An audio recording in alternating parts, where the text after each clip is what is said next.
অনেক দিন পর বৃষ্টি হওয়াতে আবহাওয়াটা এত পরিমাণ ঠান্ডা ছিল, মানে কি পরিমাণ যে ঘুমাইছি বলার মতো না। সত্যি কথা বলতে এতদিন ধরে এত গরম ছিল, সব কিছু হচ্ছে আল্লাহর রহমত। এক নিমিষেই মনে হলো যেন পুরো পৃথিবীটা ঠান্ডা করে দিয়েছে। তো ঘুম থেকে উঠেই আজকে নাস্তা বানাইতে বসে গেছি, তো চা করতেছি। আর হচ্ছে পাউরুটিটা একটু গরম করে দিব, যেহেতু ফ্রিজে পাউরুটিটা ছিল। পাউরুটিটা গরম না করলে তেমন একটা ভালো লাগবে না, একটু শক্ত শক্ত লাগবে। তো আমার কাছে আবার পাউরুটিটা একটু গরম করে নিলে চা কিংবা ডিম দিয়ে খেতে ভালো লাগে, সেজন্য আমি পাউরুটিটা একটু গরম করে নিছি আর সবার জন্য একটু করে চা বানিয়ে নিছি। আজকের ওয়েদারটা এত সুন্দর, এত ভালো লাগতেছে, মানে মোট কথা হচ্ছে আজকে ঘুম থেকে উঠতে ইচ্ছে করতেছিল না। যাই হোক, আজকে ছেলের পরীক্ষা ছিল না, সেজন্য একটু লেট করেই উঠলাম। তো সমস্যা নাই।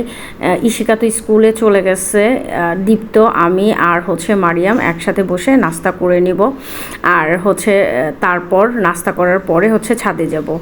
তুমি খেয়েছো পাউরুটি ডিম? বিসমিল্লাহ। হুম, ঠিক আছে, তুমি ওটা খাও নাই তো খাও নাই। ডিম ঠান্ডা হয়ে গেছে।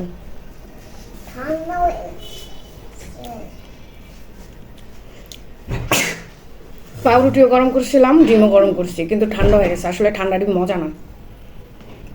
কি করতেছো?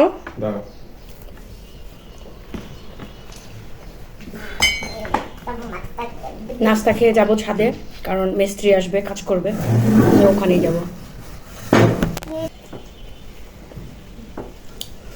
আজকের আবহাওয়াটাও মেঘলা মেঘলা, গরম নাই আলহামদুলিল্লাহ। বৃষ্টিটা না হইলেই হলো। কালকে থেকে আবার অনবরত বৃষ্টি হোক, এত সমস্যা নাই। নাস্তা খাইছো? কি খাইছো? আমার সাথে চা খাই। ছোট মানুষরা চা খায় না।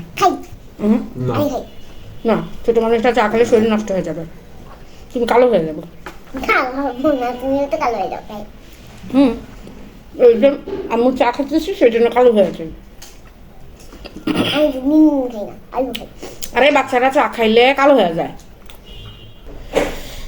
আজকে দীপ্তর পরীক্ষা নাই, আগামীকাল ইংলিশের সেকেন্ড পেপার। তো তাড়াতাড়ি করে নাস্তাটা শেষ করি, আর কি কি রান্না করব সেটাও আপনাদের সাথে শেয়ার করব ছাদ থেকে এসে।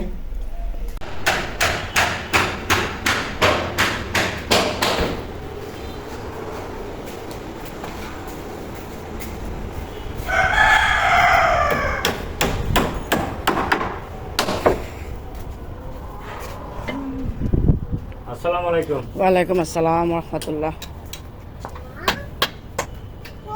আল্লাহ, আমার পেঁপে গাছের কি অবস্থা! পেঁপে গাছটা সোজা করে দিতে না। আল্লাহ, গাছ কুছ তো অনেক ভাঙে গেছে দিতে আব্বা। ওই যে ভিতরে অল্প অল্প। আর কোনটা পড়ছিল?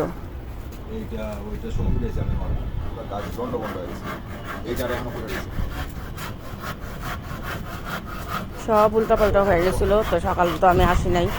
দীপ্তর আব্বু সব কিছু গুছাইছে।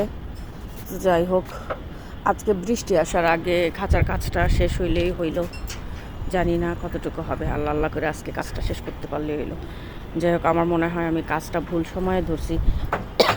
চিন্তা করছিলাম বৃষ্টি হবে না হবে না হবে না, কিন্তু এখন যে একটা না বৃষ্টি হবে। আজকে আবহাওয়াটা কিন্তু মোটেও আকাশ মেঘলা, একদমই মেঘলা। আকাশ অনেক মেঘলা, চারপাশ যখন তখন বৃষ্টি আসতে পারে। আর এই যে ঘুম থেকে উঠা চলে আসছে একজন, আঙুল খাইতেছে। আঙুল খাচ্ছ কেন? আঙুল নামাও, নামাও, নামা আঙুল। আঙুল খাবা না। যাই হোক, আমার একদম এই যে একটা গ্যান্ডারি গাছ লাগাইছিলাম, সেটাও পড়ে গেছে। মানে সব উলট পালট, লন্ড ভন্ড। এই যে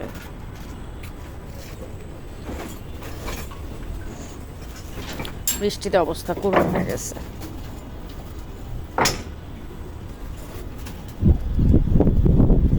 এই যে পুঁইশাক গাছ অবস্থা, সব কিছুর অবস্থায় উলট পালট। তো যাই হোক, আমি একটু সামাল দিই, আর কিছু করার নাই। প্রকৃতির সাথে তো কেউ যুদ্ধ করে পারবে না, তাই না? এখন যেহেতু হয়ে গেছে।